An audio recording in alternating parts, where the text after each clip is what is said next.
The lights dim, the music swells, the crowd is just, completely lost in this beautiful swaying moment. And right there in the dark, a smartphone screen lights up. And just like that, Hollywood has a massive new obsession. Oh, totally. A complete digital earthquake. Because today's headline is literally, Chris Olsen's relationship ends amid explosive cheating allegation. Welcome Starscope Report. Join Jordan and Jamie as they uncover Hollywood drama, music industry shakeups, and viral influencer scandals. From red carpet surprises to social media controversies, we dive deep into the stories behind the fame. And we are so glad you're here with us. Pull up a chair. Like, seriously, you listening right now, consider yourself the third person at this table today. Yes, exactly. Because we are taking a massive deep dive into a story that really, well, it forces us to ask if true privacy even exists anymore. Right. We're unpacking the incredibly public, just explosive breakup of mega popular TikTok star Chris Olsen and his British boyfriend Harrison Dockerty. And, to really map out the architecture of this entire fallout, we've pulled together a pretty hefty stack of sources for this deep dive. We really have. We're looking at official entertainment news reports from E! News, from People Magazine, Out Magazine. We've layered in some background context from Wikipedia to really understand who these two people are. And of course, because you literally cannot analyze internet culture without the internet itself, we are dissecting raw commentary from an RLA influencer snark Reddit thread.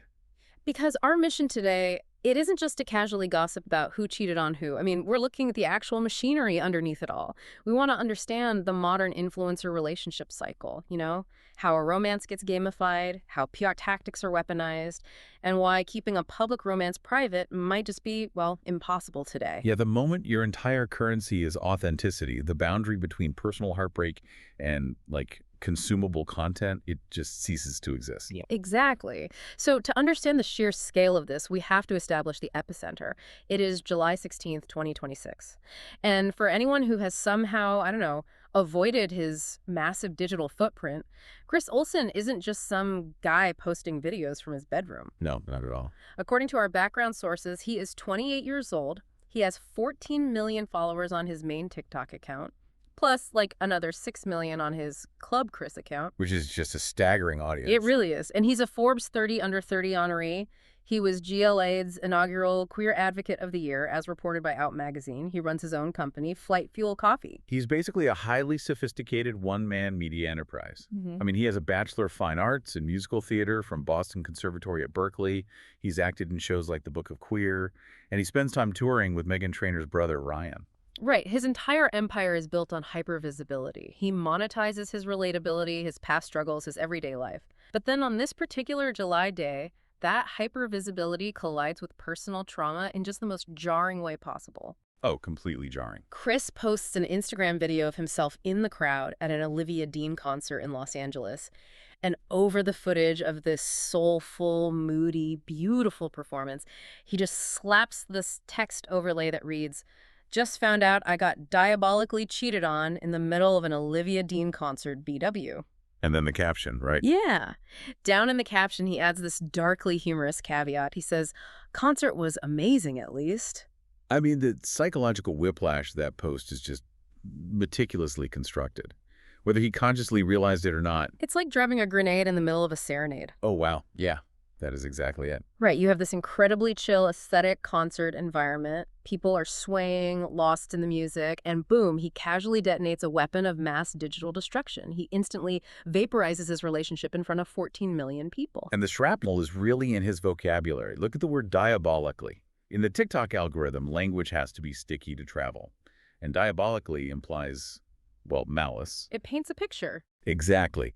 It paints a picture of a betrayal that wasn't just like a drunken mistake. It's calculated. It's villainous. It gives the audience a clear victim and a clear antagonist. Which brings us to the antagonist in this digital narrative. The person on the receiving end of this viral bomb isn't, a fellow influencer who knows how to play the game. It's Harrison Dockerty. Right. And the sources paint a picture of a guy from a completely different universe. According to Wikipedia, he's a London-based real estate fund analyst working for Knight Frank. He graduated from the University of St. Andrews in 2022 with a degree in geography and management, where he was literally the president of the global investment group. So the contrast could not be starker.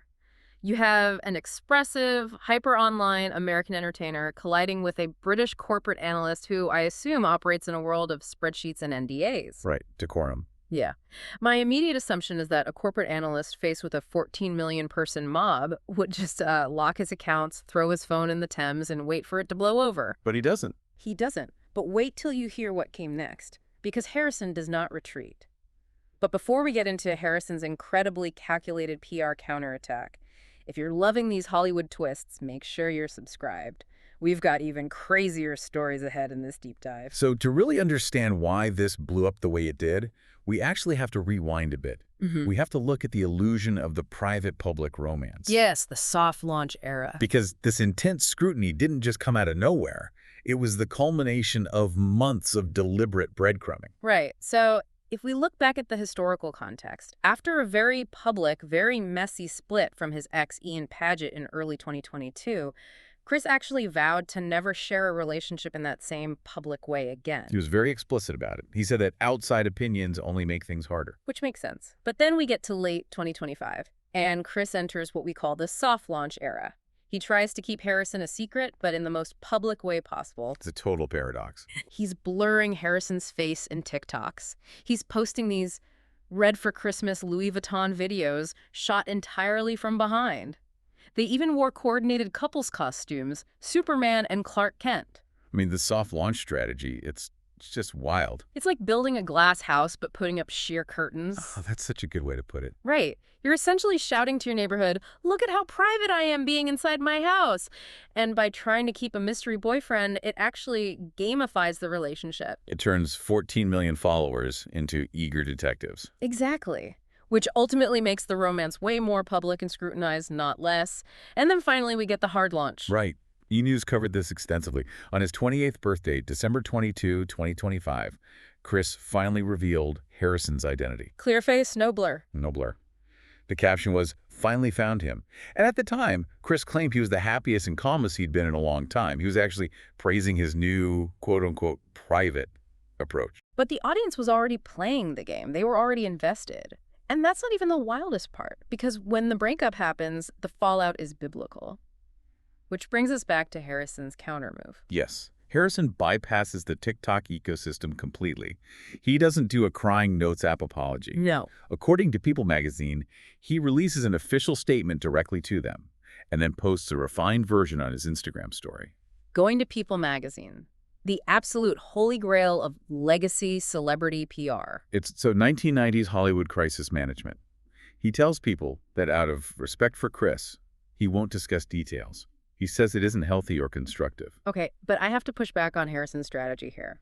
Is it a bit hypocritical for Harrison to demand privacy through a major global outlet like People magazine while simultaneously taking a thinly veiled public shot at Chris? Oh, the jab at the end of the statement. Yes, because Harrison notes that kindness and respect are values worth upholding, especially by those who publicly advocate for them. Which is a laser-guided missile aimed directly at Chris's status as a Gilead advocate. Exactly. Can you really put the genie back in the bottle once you've engaged the PR machine like that? Probably not. And Chris's massive audience certainly didn't think so. They mobilized immediately. They went to war. They really did. Fans started dragging Harrison on his old Instagram posts, demanding to know, why did you cheat on Chris? Yeah. This is parasocial retribution at its peak. But it's fascinating because the internet is not a monolith. You have the superfans on Instagram being fiercely protective. But then you look at the raw internet commentary from the RLA influencer snark Reddit thread. And that is a totally different landscape. It is. Now, Yeah. I want to be very clear here for you listening. We are not endorsing any of the viewpoints in this Reddit thread or taking sides. We are just impartially reporting on what the internet is saying to understand the phenomenon. Right, we're just looking at the data. And the spectrum of reactions is crazy. You have some deep sympathy one users saying cheating cannot be justified and that they feel awful for Chris. But then it pivots so fast. So fast. Right below that, you have cruel, totally gratuitous jabs about Chris's appearance. Someone literally commented that he aged 10 years since they last saw him. Which is just Wow. It's the de-individuation of the internet. And then it gets even deeper into this weird armchair psychology. Oh, the trauma theories? Yes, users theorizing that Chris is chronically traumatized and unknowingly attracts toxicity. They are literally diagnosing him based on a 15-second video. It just shows how the audience feels entitled to perform a psychological autopsy because they feel ownership over the relationship. Because they helped discover Harrison during the soft launch. Exactly. And later in the episode, we'll talk about what this means for all of us. But first, stay tuned and hit that subscribe button so you don't miss what's coming next. So we've looked at the concert grenade, the soft launch glass house, the People magazine PR statement, and the Reddit snark. It's a lot to process. It really is. And I think the key takeaway from all these sources, from the Polish e-news articles to the chaotic Reddit threads, is that the Chris and Harrison saga proves that in the influencer age, the audience is always a participant. Always. There is no sideline anymore. Right. From soft launches to PR statements, the line between personal heartbreak and public content is just entirely blurred. And I think it's important to connect this back to you, the listener, because why should you care about two guys you might not even follow? Exactly. You might not have 14 million followers, but we all curate our relationships on social media. We really do. The impulse to hard launch a new love with a perfectly aesthetic photo or to vague post a lyric on your story after a bad breakup, that is a universal modern experience. We were all playing the same game, just with a smaller audience. We all have our own little glass houses with sheer curtains. Chris and Harrison are just playing it on a stadium-sized screen. Which makes the Fallout stadium size, too. It really does. And that leaves me with a final provocative thought for you to just kind of mull over on your own today. I like these. If an influencer's entire brand, their entire livelihood, relies on authenticity and sharing their personal life, is it ever truly possible for them to experience a private heartbreak? Wow. Or is every emotional milestone inevitably destined to become just another piece of content? That is the ultimate question of the digital age. It really is.